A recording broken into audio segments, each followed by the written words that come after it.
So wait, you're telling me that you don't know anything about a tie-wearing gorilla who goes absolutely bananas over barrels and beating up reptiles? Well then maybe it's time for you to know your Amiibo!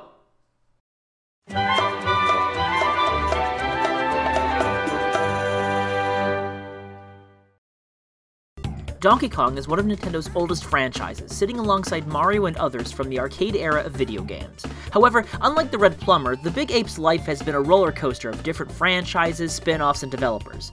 Even so, at least the roller coaster has been full of plenty of fun games along the way. Donkey Kong made his debut in the hit arcade title sharing his name. His birth, like Mario's, came from the failure of Radar Scope, a space shooter arcade title. Nintendo of America was in financial straits, and after being asked to help, President Hiroshi Yamauchi called to designers Shigeru Miyamoto and Gunpei Yokoi to create a new game using Radar Scope's hardware. The result was the popular arcade platformer we know and love, Donkey Kong, released 1981. The game would later be ported to a multitude of consoles, including NES, albeit with the Pie Factory level removed. In the game, Donkey Kong is a massive ape who breaks out of the zoo, kidnaps Pauline, and climbs up a construction site for Mario to stop him. The name Donkey Kong comes from his stubbornness, and his resemblance to King Kong. In fact, the similarities with King Kong set off a lawsuit with Universal Studios, but Nintendo ended up winning the case, and so Donkey Kong remained an arcade sensation. After the success of the original, 2 sequels were made. In Donkey Kong Jr., DK's child has to free him from Mario's clutches. Mario, the villain? That's new. This game introduced vine climbing elements, which would become more prevalent in future games. Meanwhile, in Donkey Kong 3, players control Stanley, who uses bug spray to fend off DK and his slew of bugs. This game was not met with the same reception as its predecessors, and as consoles became a bigger part of Nintendo's software output, Donkey Kong's prominence waned. Whereas Mario took center stage, Donkey Kong slumped away.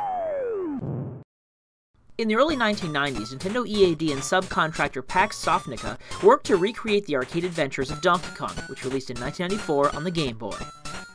The game takes the original classic and makes it a full puzzle adventure. This would later become a foundation for the Mario vs. Donkey Kong series.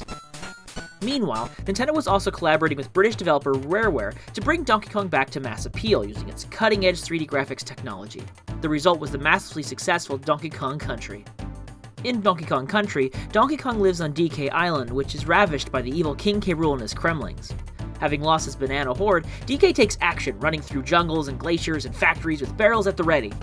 This game is the debut of Donkey Kong as a platforming hero. Donkey Kong Country also introduces the young sprat Diddy Kong, a monkey with a toad and red cap, who joins the Big Ape in an adventure. Donkey Kong Country would go on to be one of the best-selling games in the Super Nintendo, and it would be the biggest influence in Donkey Kong for Super Smash Bros. After Donkey Kong Country's success, 2 sequels were released, Diddy's Kong Quest and Dixie's Double Trouble. In both of these adventures, Donkey Kong is actually the character in need of being saved. It would not be until the Nintendo 64 that Donkey Kong came back as a playable character. While Donkey Kong continued to be a playable character in Mario's spin-off titles, Donkey Kong would get his first 3D game debut in Donkey Kong 64. Donkey Kong 64 stars DK, Diddy, and 3 more Kongs as they face off against K. Rool one more time. The game focuses on playing vast stages with each character and collecting multiple items for each, ranging from blueprints to medals to coins to bananas to big bananas to ammo. There's a lot to collect, perhaps too much. Afterward, Donkey Kong Racing was in development for the GameCube, but in 2002, Rareware was acquired by Microsoft, ending the era of Rare-developed DK titles. On the GameCube, Donkey Kong would shift focus from platforming adventures to music arcade experiences.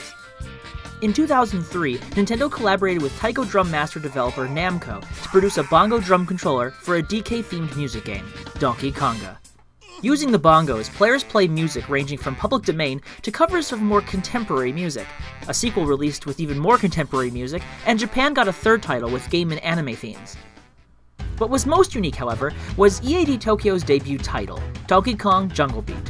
In Jungle Beat, players controlled Donkey Kong using the bongos, all in an effort to build combos and collect bananas. This game nixes all of Rare's Kongs in favor of just DK beating the living daylights out of boars, tank elephants, and other apes. These bongo-focused games would influence DK's presence in Super Smash Bros. Brawl. The reception of the bongo controller was mixed, so much in fact that later games that were planned to use it dropped it entirely. With bongo drums gone, Donkey Kong was left alone once again. That was until 2010, when Retro Studios brought Donkey Kong back to his platforming adventures in Donkey Kong Country Returns. In this Wii adventure, Donkey and Diddy Kong face off the Tiki-Tok tribe as they brainwash every animal on DK Island. The game goes back to the Donkey Kong Country roots, collecting Kong letters, as well as riding Rambi. No other animals were there, unfortunately. We still love you, On Guard. The game was met with great reception, so much that it was ported to the 3DS, and a sequel was quickly developed for the Wii U, Donkey Kong Country Tropical Freeze. In Tropical Freeze, DK and his Kong family are exiled from their island by the Snowmads, and now it is up to the Kongs to defeat them one island at a time. Both Dixie Kong and Cranky Kong join as playable characters, and series musician David Wise returns to score this adventure. While the game was a solid sequel, the Wii U's low user base and proximity to Super Mario 3D World made its appearance less impactful. These new titles have had some impact to Donkey Kong in the newest Smash games. Costumes! Donkey Kong doesn't really wear costumes, but here are some notable alternate colors for his. The black-colored Donkey Kong wears a yellow tie, which is what the second player wears in Donkey Kong Country, and his fur color is akin to a rainforest gorilla's. White Kong is referred to as Yeti DK on the Brawl Dojo, but it could also be reminiscent to Super Kong from Donkey Kong Country Returns. The yellow-furred Donkey Kong could be seen as similar to the effects of banana juice in Donkey Kong Country Returns. Now here's a stretch. Pink is somewhat of a reference to Donkey Kong Jr. Math. Yes, Donkey Kong Jr. Math. Pink Donkey Kong Jr. is the second player's character in the game. I just had to get an obscure reference in there, I'm sorry. Move set! Most of Donkey Kong's movement is based in part by his appearance in Donkey Kong Country, although his actual special moves are mixed in that regard. Most notably, DK can grab onto other fighters and carry them on his back, akin to how he holds barrels and other items in the Donkey Kong Country series. Standard Special, Giant Punch. Donkey Kong winds up a super powerful punch, which he then lets out and is activated again. While Donkey Kong has beaten down enemies in rarer titles, Smash Bros. Established the wind-up punch. This would be more used in Donkey Kong Jungle Beat and the Donkey Kong Country Returns titles. Up Special, Spinning Kong. Donkey Kong spins wildly in the air, moving more horizontally than vertically. While DK never used this ability in-game, it can be a play on Dixie Kong's ponytail, which allowed her to stay airborne longer in Donkey Kong Countries 2 and 3, and most recently in Tropical Freeze. Side Special, Headbutt. DK slams fighters into the ground for greater beatdowns. This move is a Smash original. Down Special, Hand Slap. This move shakes the ground with slapping hands, and it has been seen in DK's moveset since Donkey Kong Country. Final Smash, Konga Beat. Introduced in Brawl, this final smash calls for DK to pull out a pair of bongos and proceed to play a beat that, whenever hit correctly, will send giant blasts of energy around him. In Smash 4, a bar has been added to show players when to hit the bongos. Now you too can do lots of damage, even if you don't have rhythm. No surprise, this is a callback to all the Donkey Konga games released in the past. Future. Donkey Kong's future is assured, even if a little hazy.